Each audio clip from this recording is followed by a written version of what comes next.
Hello guys, இன்னைக்கு மிரட்டலான ஒரு Indonesian பேய் படத்தை தான் பார்க்க போறோம். இந்த படத்துல தூக்கி வாரி போடுற அளவுக்கு நிறைய ஜம்ப்ஸ்கேர்லாம் இருக்கு. அது மட்டும் இல்லாம இந்த படத்துல வர அந்த பேயே ரொம்பவே வித்தியாசமாவும் வினோதமாவும் இருக்கும். அதனால இந்த படத்தை நீங்க ஆரம்பத்துல இருந்து கடைசி வர பாருங்க. நம்ம சீக்கிரமாவே இந்த படத்தோட கதைக்குள்ள போயிடலாம். இன்னைக்கு நம்ம பார்க்க போற படத்தோட பேரு பிளாக் பிளட். படத்தோட ஓப்பனிங் சீன்ல ஒரு கல்யாண ஏற்பாட்டை காட்டுறாங்க.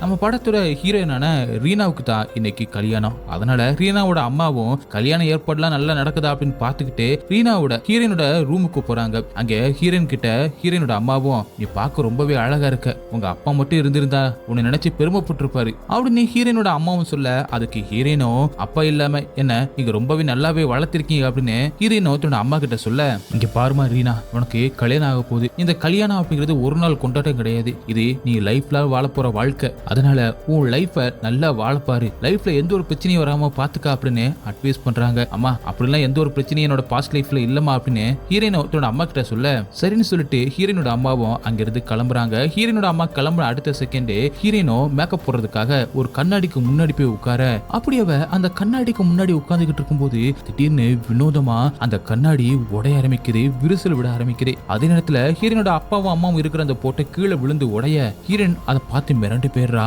அந்த போட்டோவை எடுத்து பார்த்துக்கிட்டே இருக்கும்போது திடீர்னு அங்கிருந்து லைட்டுமே ஆஃப் ஆயிடுது. அதுக்கப்புறம் ஹீரோயின் அந்த போட்டோவை ஒரு ஓரமா வச்சுட்டு வெளியில வந்து பார்க்கும்போதுதான் ஷார்ட் சர்க்கியூட்னால கரண்ட் போயிருக்கா அப்படிங்கிற விஷயம் ஹீரோனுக்கு தெரிய வருது.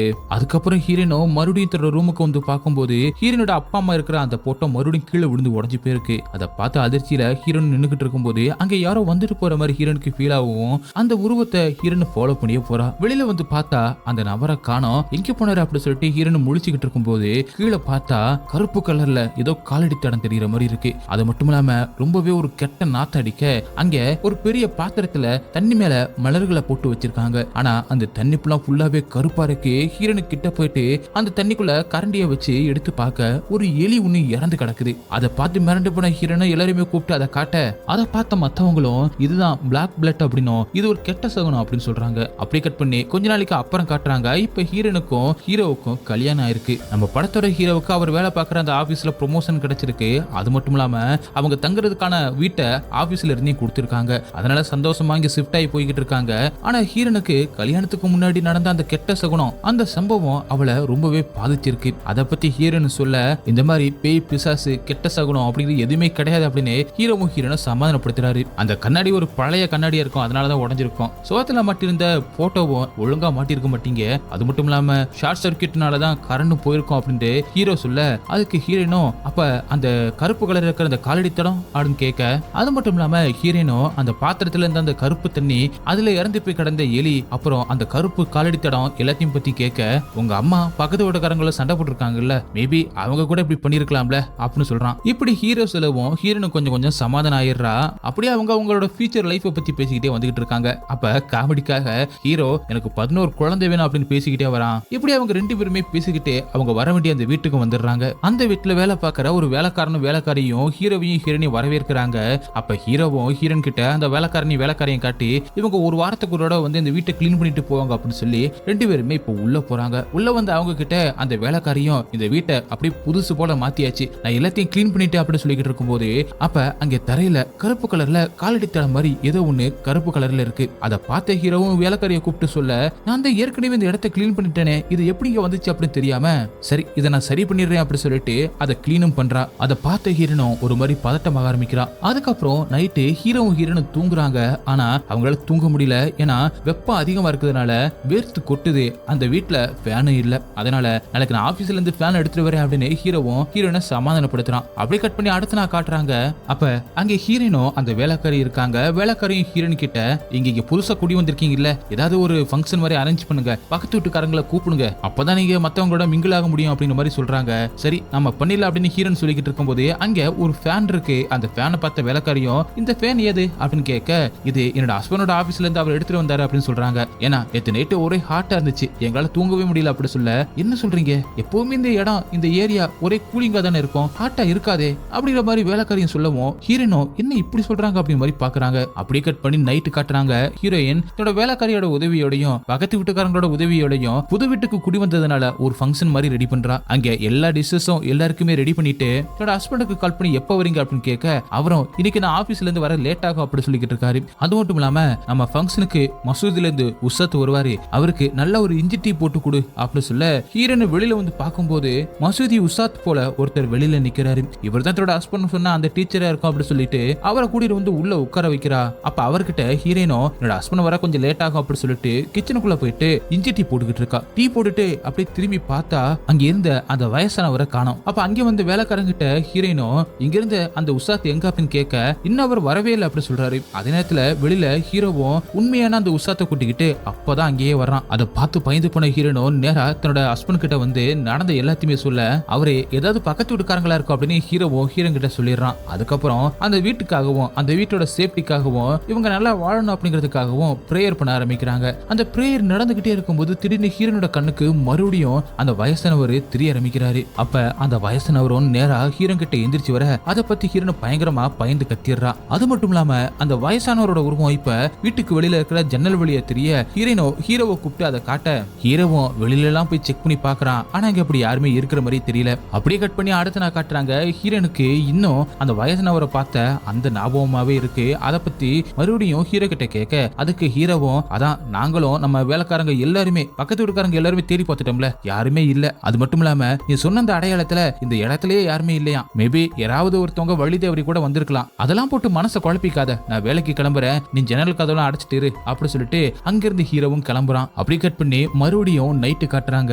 ஹீரோ நல்லா தூங்கிடுறான். ஆனா ஹீரோனால தூங்கவே முடியல, ஒரே ஹீட்டா இருக்கு. அதனால குளிக்கலாம் அப்படி சொல்லிட்டு பாத்ரூம்ல போயிட்டு குளிக்க ஆரம்பிக்கிறா. அப்ப கதவை மூடுவா பாருங்க, அந்த கதவுக்கு பின்னாடிதான் அந்த வயசானவரோட அந்த உருவம் நிக்குது. ஆனா அதை ஹீரோன் கவனிக்கல. அந்த உருவம் அவளை பக்கத்துல தான் நிக்குது. ஹீரோன் அதை கவனிக்காம குளிக்க ரெடி ஆகிட்டு இருக்கா. அப்பதான் திடீர்னு கண்ணாடி வழியா பார்க்கும்போது அந்த உருவம் தெரியவும் டக்குன்னு திரும்பி பார்க்கும்போது அங்க அப்படி எதுவுமே இல்ல. அதை பத்தி மிரண்டு போன ஹீரோனோ அதுக்கப்புறம் குளிச்சுட்டு வந்து படுக்க ஆரம்பிக்கிறா. ஆனா திடீர்னு மேல இருந்து தண்ணி சொட்ட ஆரம்பிக்குது. என்னது இது அப்படி சொல்லிட்டு மேல பார்க்க அந்த வயசான பேய் உருவம் அப்படியே சுவத்துல ஒட்டிக்கிட்டு மேல இருக்கு. அது மெதுவா திரும்பி பார்க்கும் பாருங்க, ஹீரோன் மிரண்டு போயிடுறா. அடுத்த செகண்ட் டக்குன்னு அந்த ஹீரோன் மேல குதிச்சு ஹீரோனை பார்த்து நீ எனக்கு வேணும் அப்படிங்கிற மாதிரி சொல்ல அப்படியே பயந்துகிட்டு ஹீரோன் கத்தி அலறிக்கிட்டு எந்திரிக்கிறா. நான் அந்த வயசானவரை பார்த்தேன் அப்படின்னு ஹீரோனை சொல்ல அப்படி யாருமே இங்க இல்ல அப்படி சொல்லிட்டு ஹீரோவும் ஹீரோனை சமாதானப்படுத்துறான். அடுத்து அப்படியே கட் பண்ணி 7 வாரம் கழிச்சு காட்டுறாங்க. இப்ப ஹீரோனோ கிச்சன்ல அந்த வேலைக்காரியோட சமைச்சுக்கிட்டு இருக்கும்போது திடீர்னு ஹீரோனுக்கு ஏதோ பண்ணி வாமிட் எடுக்க ஆரம்பிக்கிறா. அதே நேரத்துல ஹீரோவும் அவரோட ஆபீஸ்ல வேலை பார்த்துக்கிட்டு இருக்காரு. அப்ப திடீர்னு ஒரு லேடி வந்து உங்களுக்கு ஒரு கால் வந்திருக்கா அப்படி சொல்ல ஹீரோவும் அங்க வந்து காலை அட்டன் பண்ணி பேசுறான். இப்ப ஹீரோட வீட்டுல வேலை பார்த்துக்கிட்டு இருக்கிற அந்த வேலைக்காரி தான் கால் பண்ணி உங்க ஒய்ஃபுக்கு உடம்பு சரியில்லை, வாமிட் எடுக்கிறாங்க, ஏதோ காய்ச்சல் அடிக்கிற மாதிரி இருக்கா அப்படி சொல்ல அதனால ஹீரோவும் வந்து ஹீரோனை கூட்டிக்கிட்டு ஹாஸ்பிட்டலுக்கு போறான். அங்க டாக்டரும் ஹீரோனை செக் பண்ணி பார்த்துட்டு அவங்களுக்கு உடம்பு சரியில்லாமலாம் இல்ல, அவங்க இப்ப 7 மாச கர்ப்பமா இருக்காங்க அப்படின்னு சொல்றாரு. இப்படி ஒரு செய்தியை கேட்ட உடனே ஹீரோவும் ஹீரோனும் ரொம்பவே சந்தோஷப்படுறாங்க. அதுக்கப்புறம் ஹீரோ ஹீரோனை ரொம்ப நல்லபடியா பாத்துக்கிறாரு. அதுக்கப்புறம் ஒரு நாள் நைட்டு ஹீரோவும் ஹீரோனுக்கு கால் பண்ணி எனக்கு ஆபீஸ்ல வேலை இருக்கு, வர்றதுக்கு லேட் ஆகும், நீ சாப்பிட்டு படு அப்படின்னு சொல்றாரு. ஆனா ஹீரோனுக்கு பசிக்காம இருக்கவும் அந்த சாப்பாட்டை எடுத்து வைக்க சொல்லி வேலைக்காரி கிட்ட சொல்லிட்டு பெட்ரூமுக்கு போற வழியில அந்த கருப்பு கலர் காலடி தடம் மறுபடியும் இருக்கிறத பாக்குறா. பார்த்த உடனே வேலைக்காரியை கூப்பிட்டு என்னது இது அப்படின்னு கேட்க இதை யார் பண்ணது அப்படின்னு கேட்க அதுக்கு பின்னாடி நின்னுகிட்டு இருந்த வேலைக்காரனும் இது ஏதாவது பூனை தான் பண்ணிருக்கோம் அப்படி மாதிரி சமாளிக்கிறான். ஆனா அந்த வேலைக்காரியும் இதை நல்லா பாருங்க, இது மனுஷனோட காலடி தடம் தான் அப்படி சொல்றா. ஹீரோனோ அதை கிளீன் பண்ண சொல்லிட்டு தன்னோட பெட்ரூம்ல போயிட்டு அடுத்த செகண்ட் திடீர்னு ஹீரோனோட பெட்ரூம் கதவை யாரோ தட்டுற மாதிரி இருக்கு. ஆனா ஹீரோன் போய் கதவை திறந்து பார்த்தா அங்க யாருமே இருக்கிற மாதிரி தெரியல. அதுக்கப்புறம் மறுபடியும் வந்து படுக்கலாம் அப்படின்னு போகும்போது மறுபடியும் யாரோ கதவை தட்டுறாங்க. ஹீரோனோ ஒருவித பயத்தோடையே அந்த கதவை துறக்கலாம் அப்படின்னு போகும்போது அப்ப பாருங்க ஹீரோனுக்கு பின்னாடி இருக்கிற அந்த பெட்ல அந்த பேய் நின்னுகிட்டு இருக்கு. அப்ப டக்குன்னு ஹீரோன் திரும்பி பார்த்து அலற ஆரம்பிக்கிறா. அந்த பேயும் டக்குன்னு ஹீரோன் மேல பாஞ்சு ஹீரோனை தாக்க ஆரம்பிக்குது. ஹீரோனோட வயிற்றுல கீரலை போடுது. எப்படியே ஹீரோனோ அந்த பேய் கிட்ட இருந்து தப்பிச்சு வெளியில வந்துடுறா. வெளியில வந்து அடுத்த செகண்டே ஹீரோனுக்கு அப்பாசன் ஆயிடுது. அப்ப அந்த பேயும் மெதுவா தவிழ்ந்து வந்துகிட்டு அந்த கருவை எடுத்து சாப்பிட அதை பார்த்து ஹீரோனும் பயங்கரமா கத்த அப்படி தூக்கத்துல இருந்து அலறிக்கிட்டே எந்திரிக்கிறான். பக்கத்துலதான் ஹீரோவும் தூங்கிக்கிட்டு இருக்கான். ஹீரோனும் ஹீரோ கிட்ட கனவுல அந்த வயசானவரை பார்த்தேன் அப்படின்னு சொல்ல அது ஒரு கெட்ட கனவு, நீ ரொம்ப போட்டு பயப்படாத, அதெல்லாம் வெறும் ஒரு கெட்ட கனவு தான் அப்படின்னு ஹீரோவும் ஹீரோனை சமாதானப்படுத்த பாக்குறான். அடுத்த செகண்ட் ஹீரோனுக்கு வயிற்றுல வலி வர ஆரம்பிக்க அப்புறமா தான் ஹீரோனும் கவனிக்கிறா உண்மையிலேயே ஹீரோனுக்கு அபாசனை இருக்கு. அதுக்கப்புறம் ஹீரோவும் ஹீரோனை கூட்டிக்கிட்டு ஹாஸ்பிட்டலுக்கு போக ஆனா ஹீரோனோட குழந்தைய காப்பாற்ற முடியல அப்படின்னு சொல்லிட்டு டாக்டர் சொல்லிடுறாங்க. ஹீரோவும் ஹீரோனோட மனநிலையை புரிஞ்சுக்கிட்டு அவளை சமாதானப்படுத்துற மாதிரி நீ ரொம்ப போட்டு கவலைப்படாத, நம்ம கொஞ்ச நாள் கழிச்சு மறுபடியும் ட்ரை பண்ணுவோம் அப்படின்னு ஹீரோவும் ஹீரோனை சமாதானப்படுத்துறான். ஆனா ஹீரோனால அதை ஏத்துக்கவே முடியல, ரொம்பவே கவலையாவும் சோகமாவும் அழுதுகிட்டே இருக்கா. ஆனா அதுக்கு ஹீரோனோ நான் நல்லா தான் கவனமா தான் இருந்தேன், கஷ்டமான வேலை எதையுமே நான் செய்யல, இருந்தாலும் ஏன் இப்படி நடந்துச்சு அப்படிங்கிற மாதிரி ஹீரோன் கேட்க இது எல்லாமே விதிதான் அப்படின்னு ஹீரோவும் சமாளிக்கிறான். ஆனா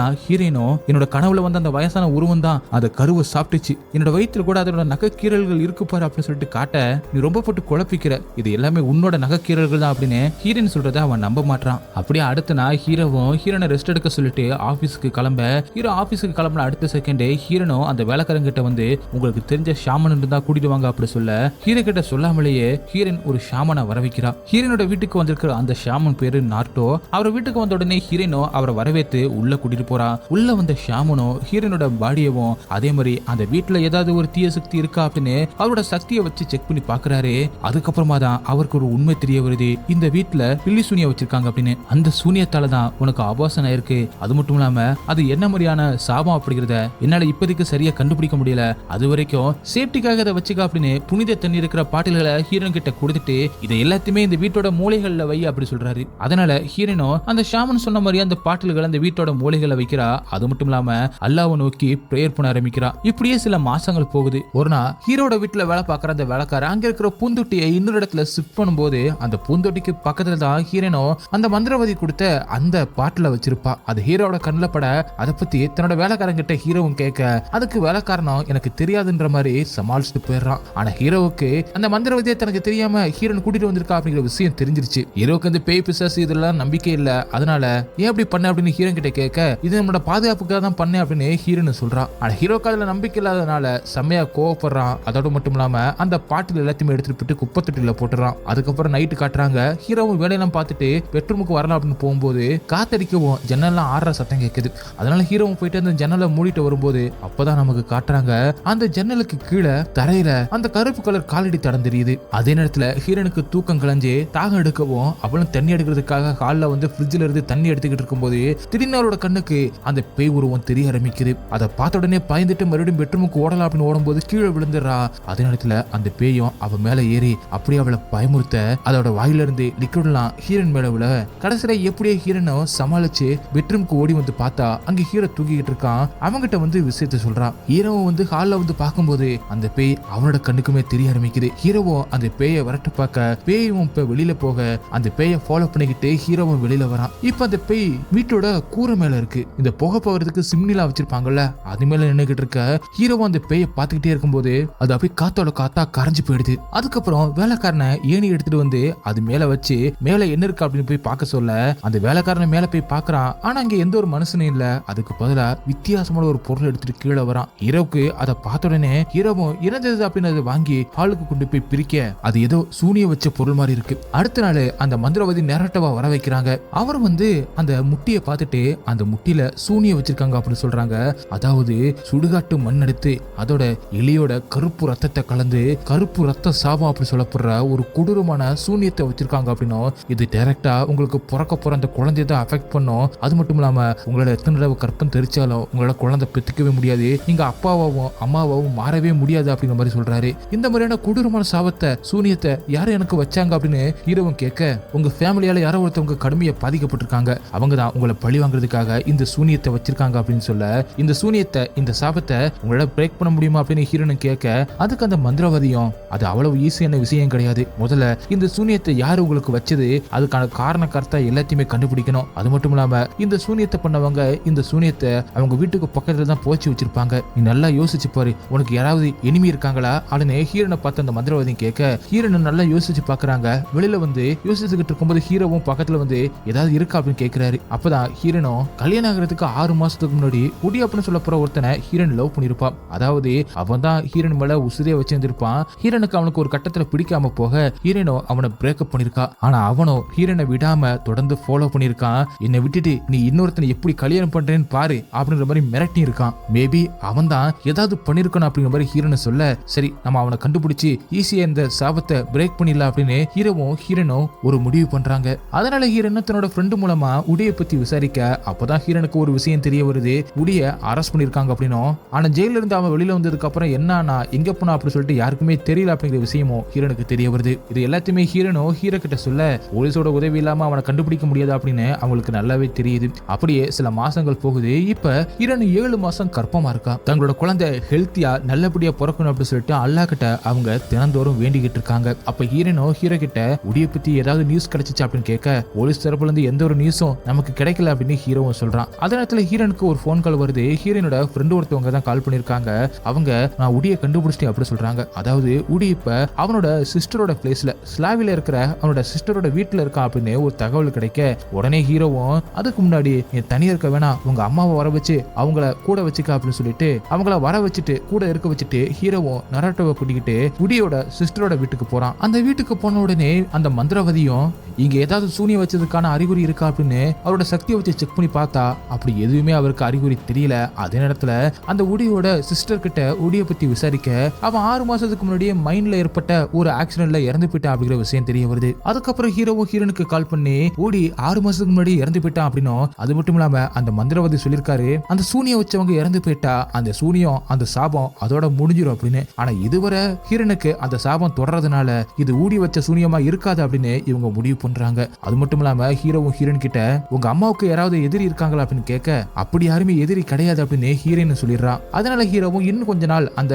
கிராமத்திலே தங்கி ஏதாவது தகவல் கிடைக்குதா அப்படின்னு செக் பண்றதுக்காக அங்கே தங்கிடுறான். அதே நேரத்துல இங்க நைட்டு நேரத்துல ஹீரோனையும் ஹீரோனோட அம்மாவையும் காட்டுறாங்க. ஹீரோனுக்கு கால் வலி அதிகமா இருக்கவும் அந்த வேலை செய்யறவங்க கிட்ட துடிதண்ணி வைக்க சொல்லிட்டு ஹீரோனோட அம்மாவும் கிச்சனுக்கு போக ஹீரோனோட அம்மா அங்கே போன அடுத்த செகண்ட் ஹீரோனுக்கு தரையில அந்த கருப்பு கலர் காலடி தடம் தெரியுது. அதை பார்த்த உடனே பயந்து போன ஹீரோனும் உடனே தன்னோட அம்மாவை கூப்பிட ஹீரோனோட அம்மாவும் அந்த ரூமுக்குள்ள வரதுக்குள்ள கதவு சாத்திக்குது. அதே நேரத்துல அந்த சத்தம் கேட்ட வேலைக்காரங்களும் உள்ள வரதுக்குள்ள வெளிக்கதவும் நல்லா சாத்திக்குது. யாராலுமே ஹீரோனை நெருங்க முடியல.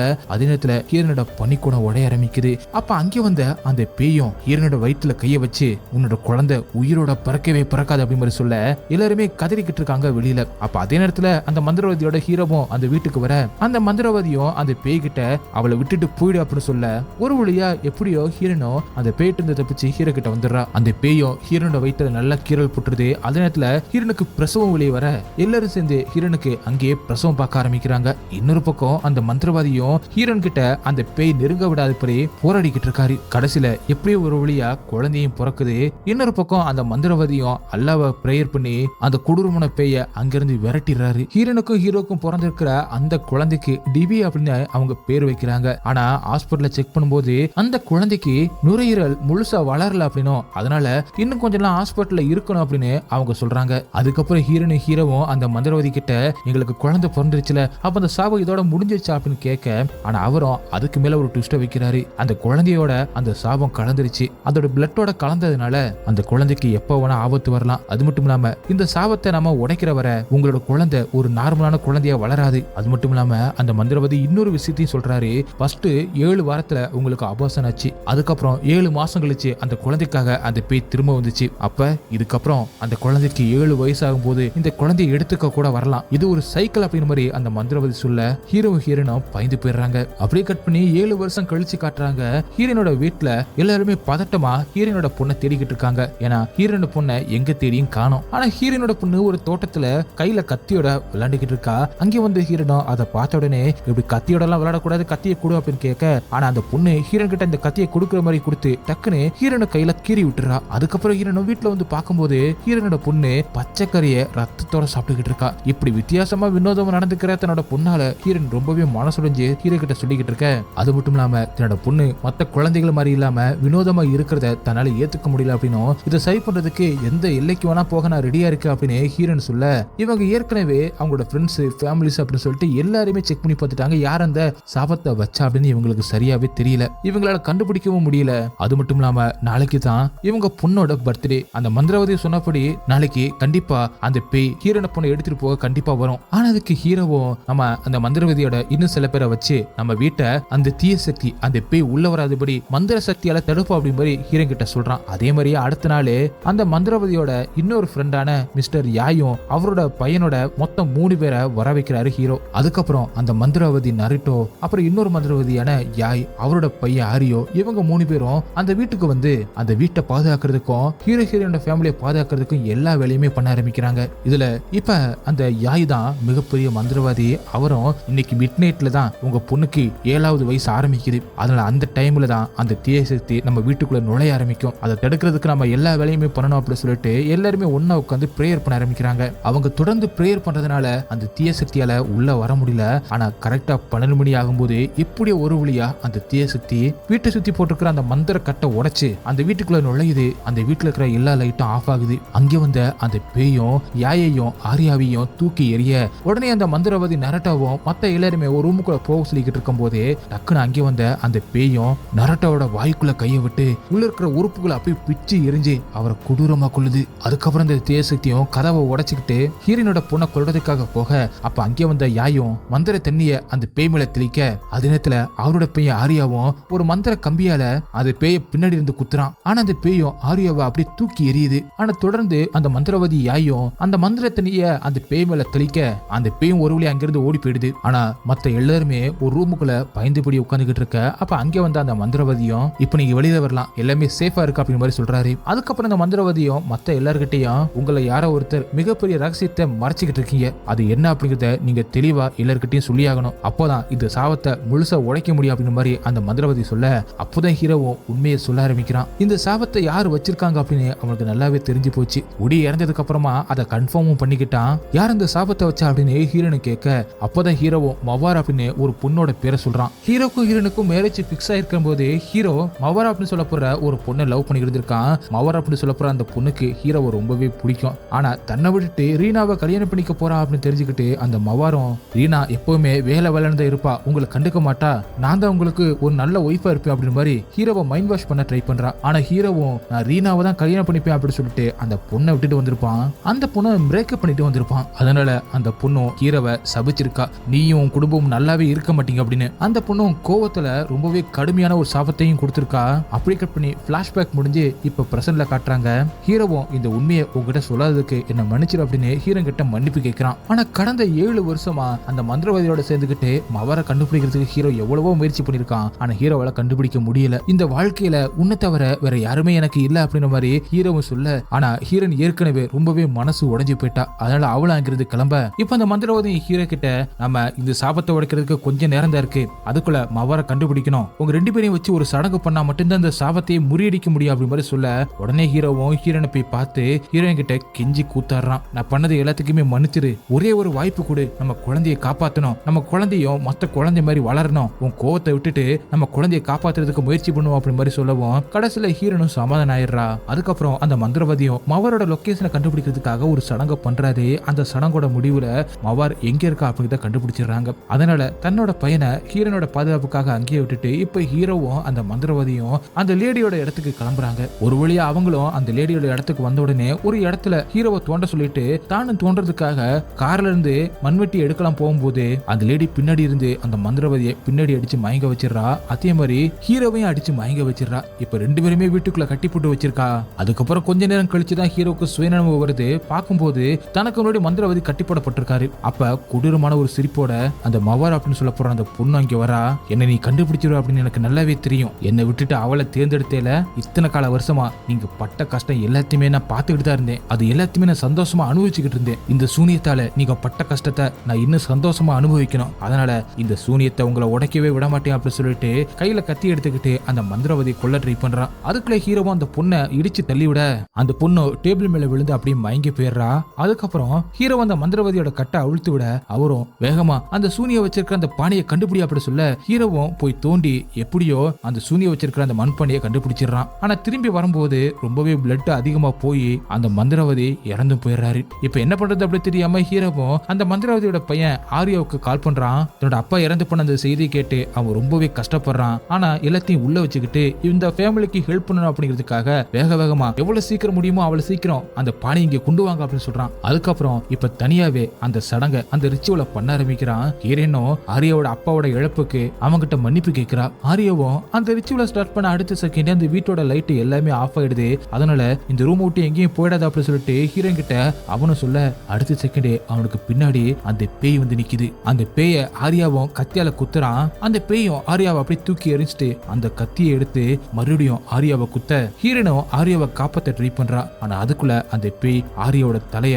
துண்டா வெட்டிடுது. அதனால அதை பார்த்து மிரண்டு போன ஹீரோனும் உடனே தன்னோட பொண்ணை போய் தேட, ஆனா அவளோட பொண்ணு அங்க இல்ல. இன்னொரு பக்கம் ஹீரோனோட அம்மாவையும் அந்த தீசக்தி கழுத்தை நெரிச்சு தூக்கிக்கிட்டு இருக்கு. எப்படியோ ஹீரோனும் தன்னோட அம்மாவை காப்பாத்துறா. ஹீரோனோட அம்மாவும் அந்த பேய் விவியை கூட்டிட்டு போகுது அப்படி சொல்ல ஹீரோன் வந்து அங்க பார்க்கும்போது ஹீரோனோட பொண்ணு அந்த பேய் கிட்ட இருக்கா. அந்த பேய் ஹீரோனோட பொண்ணை தன்னோட கூட்டிட்டு போக பாக்குது. அதாவது அந்த பேய் ஹீரோவுக்கு பிறந்தது கிடையாது, அதாவது அந்த பேய் டிவி ஹீரோட குழந்தை இல்லை அப்படின்னு அப்படின்னும் இது என்னோட பிளட் அப்படின்னும் இது எனக்கு தான் அப்படின்ற மாதிரி சொல்லுது. உடனே ஹீரோயினும் அப்பா யாரா இருக்கலாம், ஆனா உனக்காக அம்மா நான் இங்க இருக்கேன் அப்படின்னு ஏதாவது பேசி அந்த தீய சக்தி அந்த பேய்கிட்ட இருந்து தன்னோட பொண்ணை காப்பாத்த நினைக்கிறா.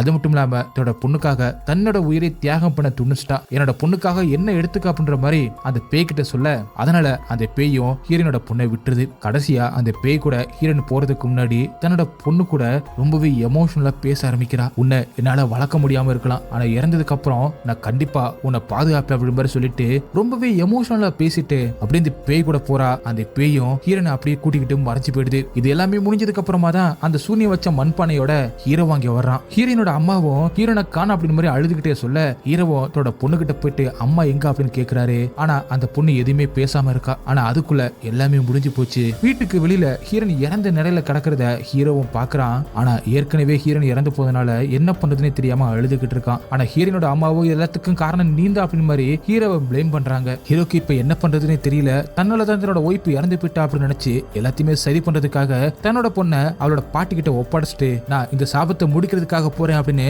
ஹீரோனோட அம்மா கிட்ட சொல்லிட்டு தான் பண்ண எல்லாத்துக்கும் தன்னோட பொண்ணு கிட்ட மன்னிப்பு கேட்டுட்டு நேரா அந்த மவாரோட வீட்டுக்கு போறான். அங்க போயிட்டு அந்த லேடி கிட்ட நான் பண்ண தப்புக்கு மன்னிப்பு கேட்டுட்டு இந்த சாபத்தை ரிமூவ் பண்ணு, என் பொண்ணை விட்டுரு, அதே மாதிரி ரீனாவையும் திருப்பி கொடு அப்படின்னு மாதிரி கேட்கறான். ஆனா அந்த லேடியும் ஹீரோவை பார்த்து பயங்கரமா சிரிச்சு கேலி பண்றா. அது மட்டும் இல்லாம நீங்க வந்து பெரிய தப்பு பண்ணிட்ட அப்படின்னு சொல்லிட்டு கத்தியால ஹீரோவை கொல்ல ட்ரை பண்றா. அதனால ரெண்டு பேருக்குள்ளயும் பயங்கரமான ஒரு சண்டை நடக்குது. ஹீரோவும் அந்த லேடியோட கையில இருக்கிற அந்த கத்தியை எப்படியாவது எடுக்க ட்ரை பண்றான். ஆனா பக்கத்துல கடந்த ஒரு ஸ்க்ரூ டிரைவர் எடுத்து அந்த லேடியும் ஹீரோட கண்ணத்திலே குத்திடுறா. அதுக்கப்புறம் எப்படியே ஹீரோவும் சமாளிச்சு என் குடும்பத்தையே அழிச்சிட்டேல அப்படின்னு சொல்லிட்டு மவார பிடிக்கிறான். ஆனா அந்த லேடியும் ஹீரோட முகத்தை நெருப்புல வச்சு தேய்க்கிறா. கடைசியில எப்படியோ சமாளிச்சு ஹீரோவும் ஒரு கத்தி எடுக்க ரெண்டு பேரும் மாத்தி மாத்தி தாக்கிக்கிறாங்க. ஹீரோவும் எப்படியோ சமாளிச்சு அந்த லேடியோட ஒரு கையை வெட்டிடுறான். இருந்தாலும் அந்த லேடி பொறுக்காம இன்னொரு கையில இருக்க அந்த கத்தியால ஹீரோவை கொல்ல ட்ரை பண்ண ஹீரோ மறுபடியும் இன்னொரு கையும் வெட்டிடுறான். இவ அடங்கவே மாட்டா அப்படிங்கறதுனால ஆனா இப்பவும் அந்த லேடி அடங்கவே இல்ல. அதனால கத்திய அவளோட வயிற்றிலே சொருகிடுறான். போதும் இதோட நிப்பாட்டிக்க அப்படின்னு ஹீரோவும் சொல்ல, அப்பவும் அந்த லேடி அடங்காம உன்னோட ஒய்ஃப் திரும்ப வரமாட்டா, இறந்த உலகத்துல அந்த பேய் கூட தான் இருக்க போறா, எந்த ஒரு மந்திர சக்தியாலும் அவளை திரும்ப கொண்டு வரவே முடியாது அப்படின்னு சொல்ல, அதனால கோவத்துல ஹீரோவும் அந்த லேடியோட தலையை வெட்டி அந்த லேடியை கொல்றான். அங்க அவ இறந்த உடனே இங்க சூனிய வச்ச அந்த மண்பானை இருக்குல்ல அதை போய் கொழுந்து விட்டு எரியுது. இதோட அந்த சாபமும் முடியுது. ஆனா கடைசியில தன்னோட ஒய்ஃப் இல்லாம தன்னால வாழ முடியாது அப்படின்னு நினைச்சு ஹீரோவும் தற்கொலை பண்ணிக்கிறான். அதே நேரத்துல இங்க ஹீரோனோட அம்மாவும் அந்த சாபம் முடிஞ்ச உடனே தன்னோட பேத்தியோட உடல்நிலை சரியாகிறதையும் பாக்குறாங்க. இத்தனை நாளா சரியா பேசாத ஹீரோனோட பொண்ணும் இப்ப நல்லா பேசுறா. அப்படியே கட் பண்ணி பல வருஷம் கழிச்சு காட்டுறாங்க. இப்ப ஹீரோனோட பொண்ணு நல்லா வளர்ந்து இப்ப ஒரு கல்லூரியில படிச்சு கிராஜுவேட் ஆயிருக்கா. அவளோட கான்வெகேஷன்ல அவ பேசும்போது என்னோட அப்பாவும் அம்மாவும் இல்லாம தான் நான் சின்ன வயசுல இருந்து வளர்ந்தேன், அவங்க என்னோட சின்ன வயசுல இறந்து போயிட்டாங்க, அவங்க எப்படி இருப்பாங்க அப்படின்னு கூட எனக்கு சரியா ஞாபகம் இல்ல, ஆனா அவங்களோட எண்ணம் எல்லாருக்குமே ஹெல்ப் பண்ணணும் அப்படின்னு தான் இருந்துச்சு, அதைத்தான் நானும் பண்ண போறேன், நான் எல்லாருக்குமே ஹெல்ப் பண்ண போறேன் அப்படின்னு மாதிரி ஹீரோனோட பொண்ணு சொல்றான். அதாவது இவ மெடிக்கல் படிச்சிருக்கா, அதனால ஏழை மக்களுக்கு சர்வ் பண்ண போறதா சொல்றா. தன்னோட இந்த சக்சஸ இறந்து போனதோட அம்மாவுக்கும் அப்பாவுக்கும் டெடிகேட் பண்றதா சொல்றா. அதோட இந்த படமும் முடியுது. ஓகே காய்ஸ், இந்த படம் உங்களுக்கு எந்த அளவுக்கு பிடிச்சிருந்தா அப்படின்னு சொல்லிட்டு கமெண்ட்ல சொல்லுங்க. உங்களுக்கு இந்த வீடியோ பிடிச்சிருந்துச்சுன்னா உடனே ஒரு லைக்கை தெரிவிட்டு மறந்துடாம உங்க ஃப்ரெண்ட்ஸுக்கு ஷேர் பண்ணுங்க. அப்படியே நம்ம சேனலை சப்ஸ்கிரைப் பண்ண மறந்துடாதீங்க. நெக்ஸ்ட் வீடியோல மீட் பண்ணலாம். Bye guys.